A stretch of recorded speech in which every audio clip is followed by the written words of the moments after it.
Usap-usapan ng umagang iyon sa bayan ng Makantala ang isang bagong lipat na magandang babae sa paupahan na pagmamay-ari ng seaman na si Mr. Lagro.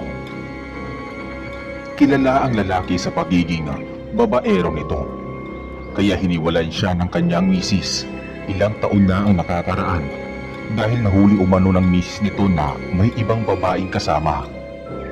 Kaya naman maririnig sa umpukan ng mga tao na hindi ito palalampasin ni Mr. Lagro, lalo't maganda ang bagong umuupa. Samantala, tahimik na nagmamasid lang ang kasalukuyang umuupa sa kabilang kwarto na si Lolo Fabian. Tiyempong nasa labas siya nang dumating ang babae habang kinakausap si Mr. Lagro. Si Lolo Fabian ay bantog na albularyo na nagmula pa sa malayong bayan. Napadpad siya sa paupahan ni Mr. Lagro dahil marami ang nangangailangan sa kanyang serbisyo na pawang mga nakatira sa bayan. Unang kita pa lang ni Lolo Fabian sa bagong dating na magandang bagong kapitbahay ay nakaramdam na siya ng kakaiba sa pagkatao nito. Idagdag pa ang biglaang paglingon nito sa kanya. Nagtagpo ang kanilang mga mata at doon napatunayan ni Lolo Fabian na hindi pangkaraniwan ang katauhan ng kanyang bagong kapitbahay at ang pangalan pala nito ay Ursula. Kakaiba ang pangalan ng babae, parang sinauna. Masyado din itong tahimik at mailap ang mga mata. Pagkatapos mag-abot ng deposito kay Mr. Lagro ay pumasok na sa kwarto ang babae. Kinabukasan, maagang umalis si Lolo Fabian. Kailangan nasa bahay na siya ng pasyente na gagamutin niya bago sumikat ang araw dahil may mga orasyon siyang gagawin na hindi maaaring abutan ng pagsikat ng araw. Nakaramdam ng habag ang matanda nang makita ang kanyang pasyente. Mas pumayat pa ito, halatang pinapahirapan ng husto ng nilalang na sumasalbahe dito. Ayon sa kwento ng ama ng kanyang pasyente na si Kaloya, makisig at gwapo si Kaloya. Bago ito nagkasakit, sa Maynila daw ito nakatira at ang trabaho nito ay isang taxi driver. Dahil sa gandang lalaki nito ay maraming kababaihan ang nagkakagusto dito. Subalit may di magandang gawain itong si Kaloya. Isa daw ito nga, babaero. Kaya daw nitong pagsabayin ang ilang babae sa buhay nito. Wala itong siniseryoso kapag nakuha na ang gusto at nagsawa na.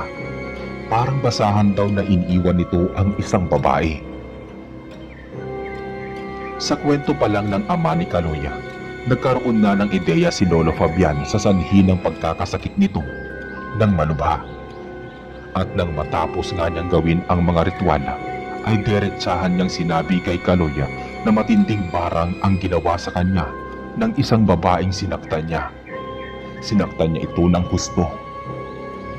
Pumatak ang mga luha sa mga mata ng binata. Paunti-unti ay kinuwento ang tungkol sa isang babae na kanyang nabuntis. Nang sabihin nito sa kanya na nagbunga ang kanilang ginawa, kaagad niyang itinanggi na sa kanya ang bata dahil ayaw niya ng obligasyon. Labis na nasaktan ang babae at dahil sa depresyon ay nalaglag daw ang bata na anak nila. Binalikan siya nito at pinagbantaan na magbabayad siya sa kanyang ginawa. Simula noon di na muli pang nagpakita ang babae at ilang buwan nga ang lumipas, nag-umpisa na siyang makaramdam ng kung ano-ano sa kanyang katawan. Marami siyang insekto na nakikita sa kanyang higaan at sa gabi, halos hindi siya patulugin sa sobrang sakit at tila may tumutusok sa kung ano sa kanyang sikmura.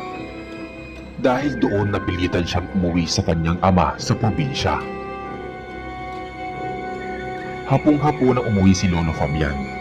Nadatnan niya na nakatambay sa harapan ng paupahan si Mr. Lagro. Batid ni Lolo Fabian na ang bagong lipat na babae ang inaabangan nito at nang sulyapan ni Lolo Fabian ang pinto ng kwarto ni Ursula, saradong-sarado ito. Binati at tinanguan ni Lolo Fabian si Mr. Lagro bago siya tuluyang pumasok sa kanyang kwarto. Gusto niya nang magpahinga na sana, kaya sinarado niya na ang pinto. Nang malingunan niya si Ursula, nakatayo sa gilid ng kwarto, titig na titig sa kanya. Blanko ang mukha nito.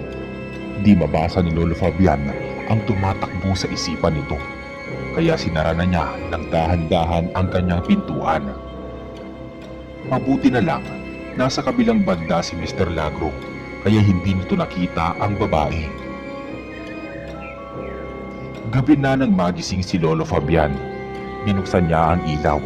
Madilim na sa labas at ilang sandali lang ang lumipas. May naririnig siyang mahihinang katok sa pintuan. Nagmamadali niyang pinagbuksan ang kumakatok at pagkabukas niya ay tumambad sa kanya ang magandang ngunit pawis na si Ursula. May hawak itong mangkok na may lamang ulam. Nagdadalawang isip na abutin ni Lolo Fabian ang mangkok, pero sa huli, kinuha pa rin niya ito dahil ayaw niyang mapahiya ang dalaga na bagong kapitbahay niya. Nagpasalamat si Lolo Fabian bago isinara ang pintuan. Titig na titig sa mainit-init na dinuguan na ibinigay ni Ursula. May pagdududa sa isipan niya, subalit biglang kumalam ang kanyang sikmura. Tanda na gutom na talaga siya, kaya maingat niyang inilapag sa mesa ang mangkok at sinandok ang bahaw na kanin. Maya-maya pa, kumuha siya ng 5 pirasong kalamansi. Pumwesto na sa upuan si Lolo Fabian. Hiniwa ang mga kalamansi at walang pag-aalinlangan na ipiniga sa dinuguan. Ilang segundo pa ang lumipas. Walang nagbago sa dinuguan. Kahit na anong pagkahalukay ang kanyang gawin, ay yun pa rin ang lumalabas, mga laman loob ng baboy. Agad niyang nilantakan ang dinuguan hanggang namalayan na lang niya na naubos na lamang niya ang laman ng mangkok. Bagya pa siyang napadighay dahil sa kabusugan. Araw ng Sabado noon, nang mapansin ni Lolo Fabian na bihis si Ursula. Nakadress itong kulay pula, kaya lalo itong pumuti sa suot nito at di nakaligtas sa mga mata ni Mr. Lagro ang kagandahang nakikita nang ito ay dumaan sa harapan nito. Dumaan ito sa harapan ng mga kainuman. Binati ni Mr. Lagro ang babae, ngunit ngumiti lang ang babae at dire-diretso nang umalis. Sinundan na lamang ng makahulugang tingin ng grupo ang babae. Nakita ni Lolo Fabian ang pagbubulungan ng mga ito, kaya may pakiramdam siya na may gagawing hindi maganda ang mga to, lalo na yung lalaki may tattoo na balita niya kakalaya lang nito sa kulungan. Mag-iingat ka palagi, iha, lalo sa gabi. Palagi mong isasarado ng mabuti ang pintuan ng kwarto mo. Napalingon si Ursula sa likuran niya. Kahit mabilis siyang naglalakad pa uwi ay nalingunan niya ang matandang kapitbahay niya na bigla na lang sumulpot sa kanyang likuran. Mag-aalas 11 na ng gabi noon, kaya nagtataka si Ursula bakit gising pa ang matanda. Huminto si Ursula sa paglalakad upang bigyan pansin ang matanda mula dito. Nalaman niya ang narinig nitong usapan ng grupo ni Mr. Lagro. Agad namang nagpasalamat ang babae at ipinagpatuloy ang paglalakad at ilang hakbang na lang ay nasa bahay na siya. Isang gabi, mag-aalas 8 na nang biglang may kumatok sa pintuan ni Ursula. At ng kanyang pagbuksan, nakita niya ang 3 kalalakihan. May dalang mga gitara, may inumin din at plastik na agad na iniabot sa kanya. At nang tanungin ni Ursula kung ano ang sadya sa kanya, ang tanging naging sagot ng 3 ay manghaharana daw sa kanya. Tahasang humingi ng pasensya si Ursula at tumanggi. Nakikita pa niya ang munting liwanag mula sa kalangitan, tanda na malapit nang lumabas ang buwan. Sinabi niya na hindi siya nagpapaligaw dahil may asawa at anak na siya. Parang napahiya naman ang 3 at sabay-sabay na napalingon nang makarinig ng hagik-gikan mula sa gate ng paupahan. Andoon pala ang grupo ni Mr. Lagro, tuwang-tuwa sa nangyayari sa tatlo. Dahil sa pagpapahiya, masama ang loob na umuwi ang tatlo. Walang kamalay-malay si Ursula na may nabuo palang plano ang mga ito. Nagkibik-balikat na lang siya at humiga. Matinding pagod ang kanyang nararamdaman ng mga oras na yun. Hanggang sa katahimikan ng hating gabi ding iyon, ay maririnig ang mga yabag mula sa labas ng kwarto ni Ursula. Pilit binubuksan ang doorknob ng kung sino man. Naramdaman ni Lolo Fabian ang mga kahina-hinalang yabag sa labas ng kwarto, kaya maingat siyang tumayo at sumilip sa siwang ng dingding. At ganun na lang ang panlalaki ng kanyang mga mata nang makita ang mga kalalakihan na pilit dinidistrongka ang pintuan ni Ursula. Kumuha ng matalas na itak si Lolo Fabian. Lalabas siya at sasakluluhan si Ursula. Ngunit nang buksan niya ang kanyang pintuan, ay muntik na siyang mapasigaw nang bumungad sa kanya ang mga nakabulagtang kalalakihan. Labas ang laman loob ng mga ito at tumingin sa paligid si Lolo Fabian. Mabuti na lang, madilim sa bahaging yun. Walang masyadong makapansin sa mga nagkalat na dugo. Humakbang si Lolo Fabian papunta sa kwarto ni Ursula. Ngunit agad ding napahinto sa paghakbang nang may napansin siyang isang figura na nakatayo sa gilid ng kwarto ng naturang babae. Dahan-dahan humakbang ang nilalang palapit kay Lolo Fabian. Bagamat madilim ay naaninag ng matanda na hindi tao ang nasa harapan niya.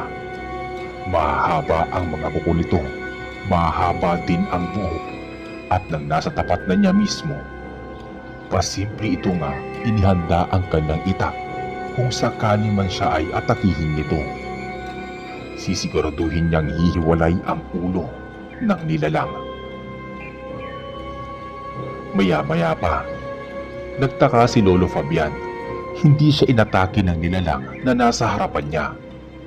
Abot kamay na siya nito at unti-unting napagtanto ni Lolo Fabian na ang nasa harapan niya ay isang aswang. Sa di niya inaasahang susunod na mangyayari ay ang pagpapalit ng anyo ng aswang. Sa huli ay nakilala niya ito. At ito ang aswang na umatake sa kalalakihan. Ito ay walang iba kundi ang magandang babae na si Ursula. Tatalikod na sana si Ursula para bumalik sa kanyang kwarto nang biglang hawakan ni Lolo Fabian ang kanyang kamay. Sinabihan siya nito na magmadali at mag-impake. Kailangang makaalis si Ursula sa lugar na yun bago pa sumapit ang umaga. Tiyak na siya ang pagbibintangan na pumatay sa mga kalalakihan. Lalo pa at alam ni na Mr. Lagro ang pagnanais sana na makamasyal ng mga tropa nito kay Ursula. Subalit tumanggi ito. Sa isang tagong kuweba, dinala ni Lolo Fabian si Ursula. Di na magawang tumanggi ng babae dahil nakita ni Lolo Fabian ang kanyang tunay na katauhan. Batid din ni Ursula na hindi siya ipapahamak ng matanda. Wala na rin siyang iba pang pupuntahan, kaya tiniis niya na pansamantalang magtago sa kuweba. Naiwan sa kuweba si Ursula. Si Lolo Fabian naman ay nagmamadaling bumalik sa inuupahang kwarto. Tiyak na magkakaroon ng malawakang imbestigasyon sa pagkamatay ng tatlong lalaki. Mabuti na lang, wala pa rin nagigising na ibang tao sa paligid nang siya ay makabalik sa kwartong inuupahan niya. Nabalot ng takot ang buong bayan kinabukasan nang pumutok ang balita sa pagkamatay ng tatlong kalalakihan. Hinanap ng kapulisan si Ursula, subalit walang bakas itong iniwan at nagkaroon ng hinala ang mga tao na si Ursula ay isang aswang, base na rin sa mga warak-warak na laman loob ng mga biktima. Inimbestigahan din ng mga otoridad si Lolo Fabian bilang katabing kwarto lang ni Ursula. Ngunit mariin itong tumanggi na wala siyang nakita o narinig ng gabing yon. Ibinalita ni Lolo Fabian kay Ursula na hindi lang mga otoridad ang naghahanap sa kanya. Maging ang mga kamag-anak ng mga biktima ay galit na galit sapagkat dahil sa ginawa niyang pagpatay sa mga to. At sa kauna-una ang pagkakataon, nagkaroon ng lakas ng loob si Ursula upang aminin sa matanda ang kanyang tunay na katauhan kahit na nakita na siya nito bilang isang aswang. Ayon sa kwento ni Ursula kay Lolo Fabian, siya ay bunga ng isang di magandang pangyayari sa buhay ng kanyang ina. Sa taglay na alindog at ganda ng kanyang ina noong ito ay dalaga pa. May isang aswang na nagkagusto dito. Subalit dahil may nobyo na ang kanyang ina, binastid nito ang aswang na siyang naging dahilan kung bakit nagawa nitong pagsamantalahan ang kanyang ina. At sa kasamaang palad ay siya ang naging bunga nito. Iniwan ng nobyo ang kanyang ina nang malaman na biktima ito ng ganong klaseng karahasan. Halos mabaliw ang kanyang ina sa nangyari, ngunit ganun pa man ay naging matapang ito na buhayin siya kahit kinasusuklaman ng kanyang ina ang kanyang ama. Pinatira siya sa malayong gubat dahil alam ng mga ito na maaari niyang manahin ang pagiging aswang ng kanyang ama. Dumating na ang sandali na ipinanganak siya sa gitna ng gubat ng kanyang ina. Subalit sa kasamaang palad, dahil nag-iisa ito ng gabing yun, ay naubusan ng dugo ang kanyang ina na naging sanhi ng kamatayan nito. Kinabukasan ay wala ng buhay ang kanyang ina nang madatnan ito ng mga magulang. Samantalang si Ursula ay nawawala. May kumuha sa kanya at walang iba kundi ang kanyang ama. Lumaki at nagkaisip si Ursula sa isang kumbento kung saan siya dinala ng kanyang ama ng gabi na namatay ang kanyang ina. Hindi naging madali ang buhay ni Ursula sa loob ng kumbento. Nang siya ay nasa 6 na taong gulang, ay inuutusan siya ng superyora na maglinis maghapon sa loob at labas ng kumbento hanggang sa tumuntong na siya ng 15 taong gulang. Mas naging malala ang lagay ni Ursula sa kumbento na yun. Konting pagkakamali lang ay sinasaktan siya ng superyora at pinarurusahan. Hanggang sa lumipas ang mga taon, kahit matanda na ang superyora, ay malupit pa rin ito. Nang tumuntong ng 18 taong gulang si Ursula noon, walang nakakaalam ng eksaktong petsa ng kaarawan niya. Naging ganap siyang isang trahedya. Ipinahiya ng husto ng superyora si Ursula sa mga kasamahang madre. Pinagtawanan siya ng mga ito at tinawag na putok sa buho dahil hindi alam ang tunay na mga magulang ni Ursula. Umiyak ng umiyak ang dalaga noon at sa pagsapit ng hating gabi ay naganap ang karimari-marim na pangyayari. Pabiling-biling sa kanyang masikip na higaan si Ursula. Masakit ang kanyang buong katawan sa mga latay na tinamo niya sa pagmamalupit sa kanya ng superyora. Subalit kakaiba ang sakit na nararamdaman niya ng mga sandaling yun. Nanunuyot ang kanyang lalamunan. Matindi ang pagkalam ng kanyang sikmura na tumatagos hanggang sa kanyang likuran. Nag-umpisa na rin siyang maglaway at inisip ni Ursula na baka nausog lang siya kaya umupo siya sa kanyang papag. Hanggang sa nagulat na lang siya nang makita na unti-unting humahaba at tumutulis ang kanyang mga kuko. Kasunod ang kanyang mga kuko sa paa at ang nakakawindang pa sa kanya ng sobra nang makita niya mula sa salamin na ang pagkakaroon niya ng makapal na balahibo sa kanyang pisngi. Maging ang panlabas na kanyang matutulis na ngipin ay nag-usilian. Hindi napigilan ni Ursula ang init na nararamdaman. Ngayon din ang matinding uhaw. Sinubukan niyang uminom ng tubig subalit agad din niya itong niluluwa. Ibang uhaw ang kanyang nararamdaman at gusto niyang inumin. Mistula ng halimaw ang figura na nakikita ni Ursula sa salamin.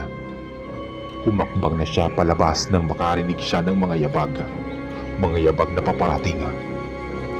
Kilalang kilala niya ang mga yabag na yun. Paniguradong may nagawa na naman siyang mali kaya ikinagalit nito sa kanya.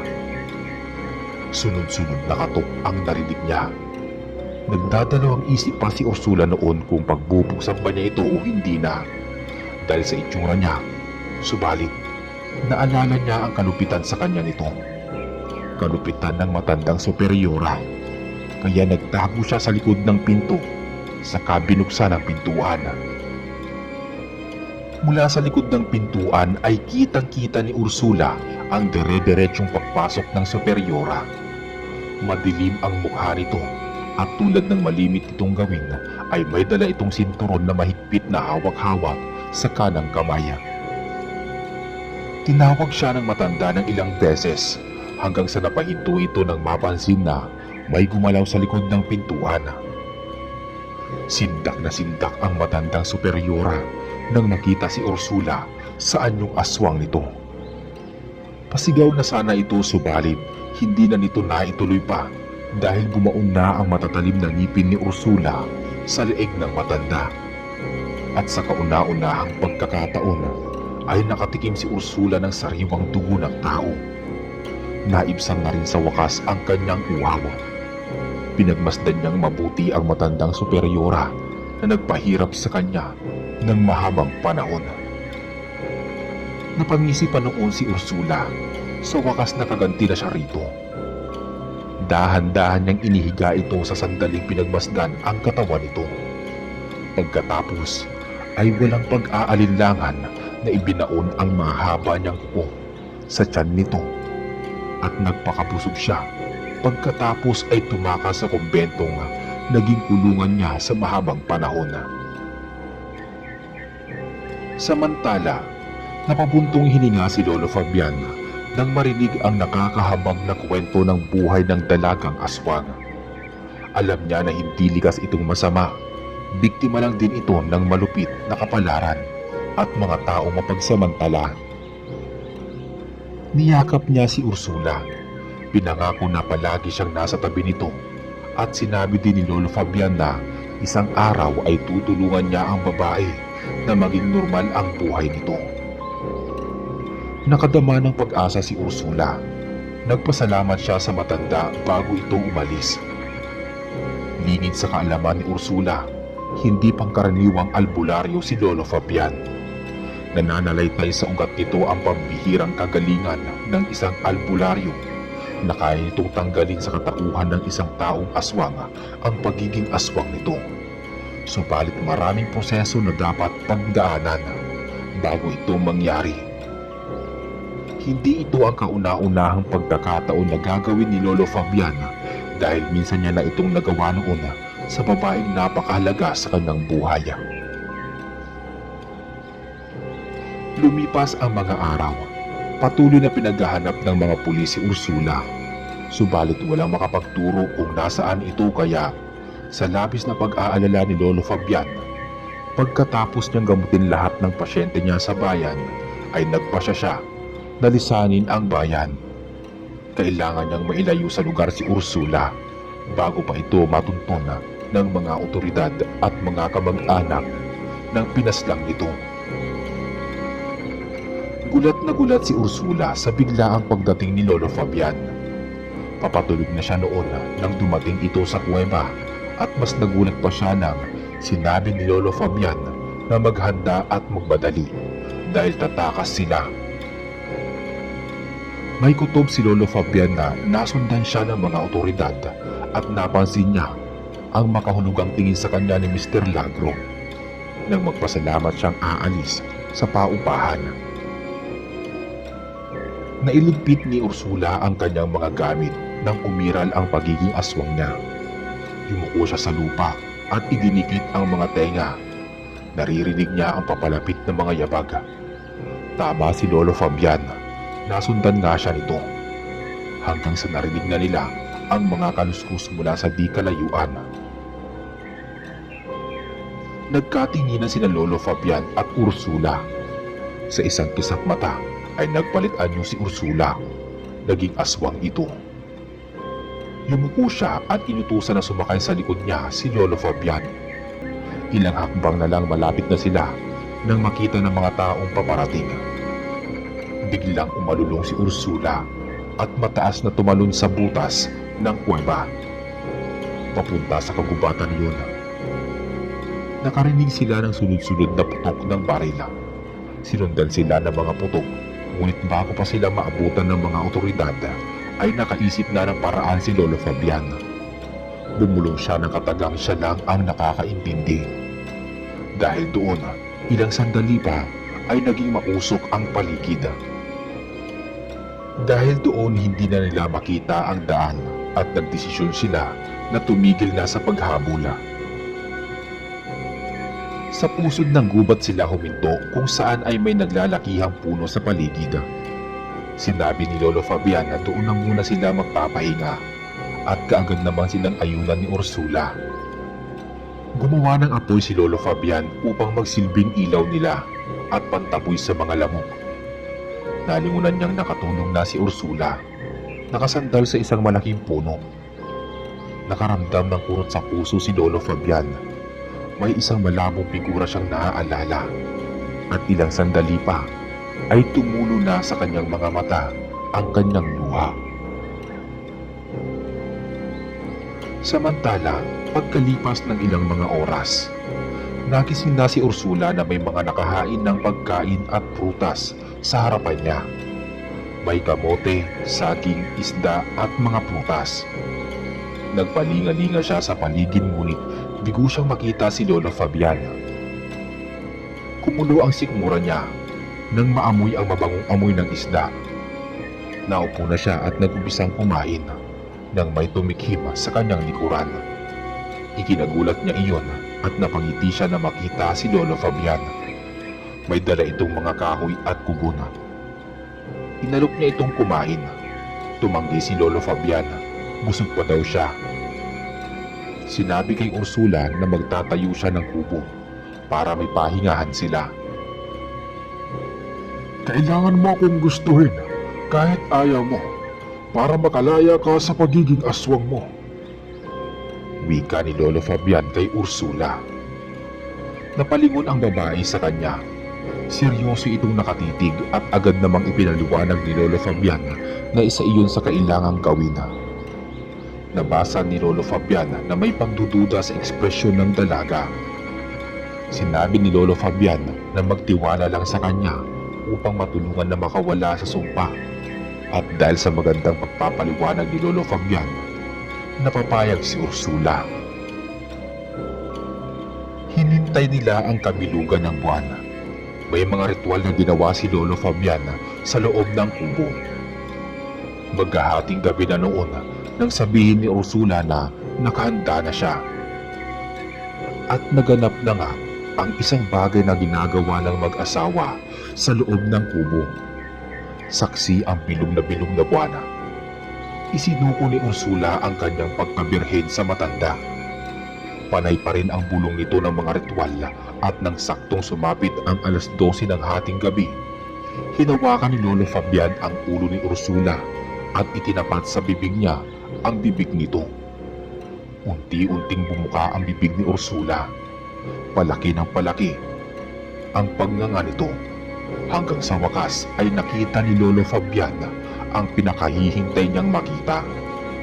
Ito ay ang isang bilog na kulay puti na lumabas sa bibig ni Ursula. Maya-maya, walang pag-aatubili na sinalunang bibig ni Lolo Fabian sabay lunok habang si Ursula naman ay nawalan ng malaya. Lumipas ang ilan pang mga oras. Salamat at pumayag kang maging asawa ko sa una at huling pagkakataon. Sa ngayon ay malaya ka na sa sumpa at malaya ka na rin mamumuhay bilang isang tunay na tao. Hindi makapaniwala si Ursula sa sinabi ni Lolo Fabian. Wala siyang matandaan sa nangyari ng nagdaang gabi. maliban sa naganap sa kanila ni Lolo Fabian. Dahil sa pagdududa, ay hinintay muna ni Ursula na sumapit ulit ang kabilugan ng buwan at doon niya napatunayan na totoo ang sinasabi ng matanda. Magkasama pa rin sila ni Lolo Fabian ngunit hanggang ganun na lang at wala nang iba pang nangyayari. Kaya naisip ni Ursula na mabait ito at hindi siya sinasamantala. Nagtaka si Ursula ng mga sumunod na araw at gabi. Hindi na siya nakakaramdam ng kakaibang uhaw at gutom at kontento na siya sa pagkain inihahain sa kanya ni Lolo Fabian. Kapansin-pansin din na minsan na lang ito nagpapakita sa kanya, lalo na sa gabi. Bihira niya rin itong makita kaya nag-iisip ang dalaga kung nasaan at ano ang mga ginagawa ni Lolo Fabian. Maraming gumugulo sa kanyang isip. Minsan naaalala niya ang mga nangyari sa kanyang buhay na nauuwi madalas sa labis na kalungkutan. Kalungkutang kanyang nararamdaman. Hanggang sumapit sa wakas ang kanyang pinakahihintay. Katabi niya sa upuang kawayan sa labas ng kubo si Lolo Fabian. Nakatingala sila pareho sa bilog na buwan at napangiti si Ursula noon. Noon lang niya na-enjoy ang pagtitig sa buwan. Hindi pula ang tingin niya dito tulad ng dati. Walang kakaibang nangyayari sa kanya. Hindi siya naging aswang kahit hating gabi na. Masayang masaya si Ursula. Tama si Lolo Fabian. Malaya na siya sa sumpa ng pagiging aswang. Dahil sa labis na kasiyahan, ay gustong magpasalamat nito kay Lolo Fabian. Kaya napasulyap siya dito para magpasalamat ulit. Ngunit napakunot noo si Ursula nang makita nito na ang pagtitig ng matanda. Kakaiba ang pagtitig ng matanda sa buwan at kakaiba ang kinikilos nito ng mga huling araw. Biglang kinabahan si Ursula kaya nagpaalam na muna siyang papasok sa kubo. Kinumpas lang ni Lolo Fabian ang kamay na ang ibig sabihin ay mauna na siyang pumasok. Lalong gumulo ang isipan ni Ursula. May ideyang tumakbo sa kanyang isipan, ngunit ayaw niyang tanggapin na totoo. Nakatulog na ng tuluyan ang dalaga habang maraming inaalala sa isipan. Kaya hindi na niya namalayan ang isang figura na malayang pinagmamasdan ang kanyang mahimbing na pagtulog. Hinawi pa nito ang ilang hibla ng kanyang buhok. Bago ito tumayo at lumabas ng kubo. Kinabukasan nagulat si Ursula nang magisnan niya na mas maraming masasarap na pagkain ang nakahain sa labas ng kubo. Nagkaroon bigla ng mahabang mesa na gawa sa kawayan, punong-puno ng iba't ibang klase ng pagkain. Maya-maya nakita niyang tahimik na nagtatabako si Lolo Fabian sa isang sulok. Nakatalikod sa kanya. Tumikhim si Ursula upang maagaw ang pansin ng matanda. Di nga siya nabigo. Nakita niyang nagpunas ito ng mga mata bago humarap sa kanya. Umiiyak si Lolo Fabian. Kumain ka ng marami. Pagkatapos ibalot mo ng lahat ang matitira. Garalkal na boses na wika nito. Litong-lito si Ursula sa mga sinabi ni Lolo Fabian. Hindi niya ito maunawaan. Nawalan na tuloy siya ng gana. Nang mapansin ni Lolo Fabian na tumahimik si Ursula, ay sinabayan niya na itong kumain. Panay sulyap niya nang makipagsabayan sa kanya itong kumain kaya halos bangalahati lahat ng pagkain. Tinulungan na ni Lolo Fabian na magbalot ng tirang pagkain si Ursula. At nang matapos ay sa kanya itong pinaupo sa tabi niya na nasa pintuan sila ng kubo. Ang totoo nun ay kabado na rin si Ursula. Alam niyang may mali sa nangyayari dahil hindi na niya napigilan ang nararamdaman ay tuluyan na siyang umiyak sa harapan ni Lolo Fabian. Papalisin mo ako, hindi ba? Nasaan yung sinasabi mo na hindi mo ako iiwan? Puno ng hinanakit na tanong ni Ursula. Umiyak na rin si Lolo Fabian. Sa totoo lang ay ayaw niyang mawala sa buhay niya ang dalaga. Napamahal na sa kanya ito, ngunit kailangan nilang magsakripisyo kahit masakit pa ang nakatakda nilang paghihiwalay. Pinayuhan niya si Ursula na maghanap ng lalaking tunay na magmamahal sa kanya at magkaroon ng normal na pamilya upang di masayang ang ginawa nilang pagsasakripisyo. Una ay ang pagkawala ng pagkababae ni Ursula. Pangalawa ay ang pag-ako ni Lolo Fabian sa sumpa ng pagiging aswang. Isang napakalaking sakripisyo na hindi dapat sayangin. Inihatid ni Lolo Fabian si Ursula sa malayong bayan. 3 araw silang naglakad upang makalayo ng tuluyan ang dalaga. Punong-puno ng pangangaral at paalala ang ipinabao ni Lolo Fabian habang sila ay naglalakad. Lalo pa at isa ng normal na babae si Ursula. Huminto sila sa isang malaking kainan at sa kahuli-hulihang pagkakataon ay magkasabay silang kumain. Panay tulo ng luha ni Ursula. Mangungulila siya ng labis kay Lolo Fabian. Para niya na itong lolo at malaki ang ginawang sakripisyo sa kanya. Pagkatapos kumain, ay iniabot ni Lolo Fabian sa kanya ang isang plastik na may laman na kulay itim na tela. Sinabi ni Lolo Fabian na gamitin niya ito ng tama. Makakatulong ito para sa kanya sa pag-uumpisa ng bagong buhay na mag-isa. Maya-maya nagpaalam si Lolo Fabian kay Ursula. Sabi niya na iihi lang siya. Sinundan naman ng malungkot nito na tingin ang dalaga. Habang pupunta sa banyo, lumipas na ang mahabang sandali. Di pa rin bumabalik sa upuan si Lolo Fabian, kaya sinundan na ito ni Ursula. Itinuro naman sa kanya ng isang waitress ang banyo, ngunit hindi niya na nakita pa si Lolo Fabian. Umiyak ng umiyak si Ursula. Naisahan siya ni Lolo Fabian. Tinakasan siya nito. Mabilis niyang iniligpit ang mga gamit at nagmamadaling lumabas. Nilibot niya ang buong kainan, subalit ni anino ni Lolo Fabian ay di niya nakita. Dahil sa lungkot na nararamdaman, ay minabuti ni Ursula na maghanap ng mauupahan upang makapag-isip ng susunod niyang gagawin. Nakakita naman siya ng isang waiting shed. Tinawid niya ang kalsada at doon umupo. Wala pang gaanong tao na mga oras na yon. Naalala niya ang plastik na ibinigay sa kanya ni Lolo Fabian. Kinuha niya ito sa kanyang kupas na bag at binuksan. Ganun na lang ang pagkagulat ni Ursula nang makita ang laman ng plastik.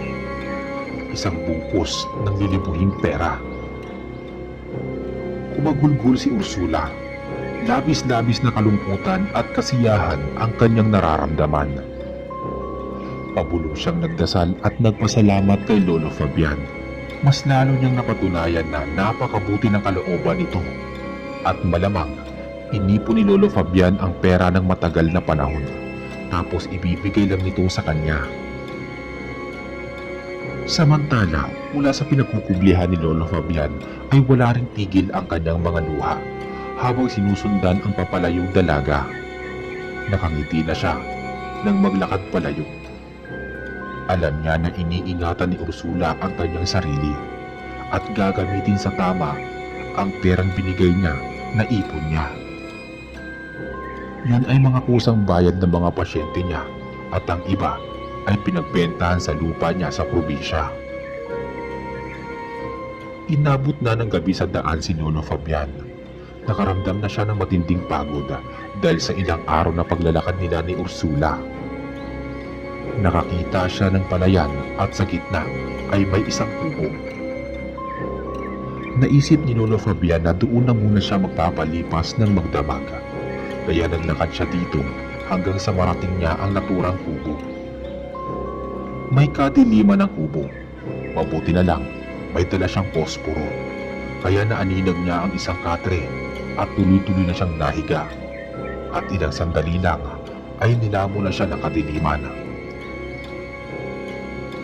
Makalipas ng ilang minuto sa pagtulog ni Lolo Fabian, Umalis ka na, Aida.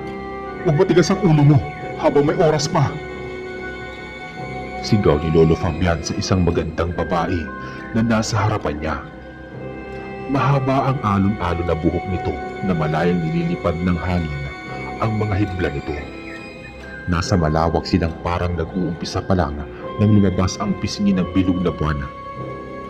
Ngunit tila bingi ang dalaga. Ayaw pa rin itong umalis kahit na sumisigaw na si Lolo Fabian.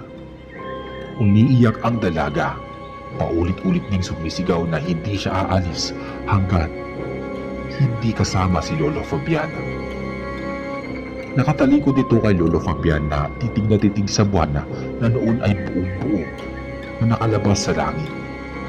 Lumipas pa ang ilang sandali. Nagbago ang itsura ni Lolo Fabian. Naging ganap na itong aswang. Hindi na nito kilala si Aida na nagmamakaawang huwag siyang saktan, ngunit huli na ang lahat. Dahil sabik na sabik si Lolo Fabian sa laman at dugo ni Aida. Walang awa niya itong nilapa. At dahil wala na siya sa kanyang sarili, namalayang na lang niya na bumalik na siya sa pagiging tao. Sindak nang makita na luray-luray na ang katawan ni Aida. Nagsisisigaw si Lolo Fabian, ngunit nang yumuko siya, nakita niya ang mga bakas ng dugo sa kanyang mga kamay. Dahil doon, tumakbo si Lolo Fabian ng malayong-malayo habang umiiyak at sumisigaw ng kapatawaran ni Aida.